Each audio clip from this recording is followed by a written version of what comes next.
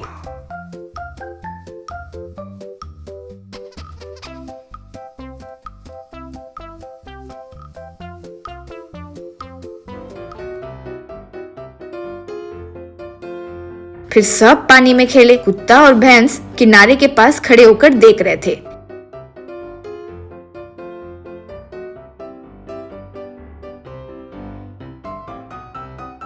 इतने में विहान पाचू पानी के कुछ और अंदर जाकर खेलने लगे। तब अचानक पानी में डूब गए। बचाओ बचाओ, मुझे तैरना नहीं आता, बचाओ बचाओ, यूं डूबते हुए चिल्लाने लगा। हाँ रे, मुझे भी तैरना नहीं आता, लेकिन मेरा कुत्ता मुझे बचाएगा, चाहो तो देखो, कहकर टॉमी टॉमी हेल्प हेल्प यूं पुकारने लगा। भाव, भाव, भाव, यूं भौंक रहा था, लेकिन पानी में नहीं उतरा। वो देखकर विहान दंग रह गया। अरे अरे, अब क्या करें? हेल्प हेल्प, कोई तो आके बचाओ, यूं पुकारने लगी। तब भैंस पानी में कूदकर उनकी तरफ तैरने लगी। वो पास आते ही पाचू से पकड़कर उसके ऊपर बैठा। फिर भैंस विहान के पास आई तो वो भी वही किया। इस तरह दोनों को किनारे तक लेकर आई। फिर सारे बच्चे तालियां बजाए। पाचू, मुझे माफ करो रे, अगर तुम्हारी ये भैंस नहीं होती तो आज मेरी जान भी नहीं बचती। अब मैं तुम्हें कभी नीचा दिखाकर बात नहीं करूंगा, कहते हुए हैंडशेक किया। तब से विहान सबके साथ अच्छे से रहने लगा।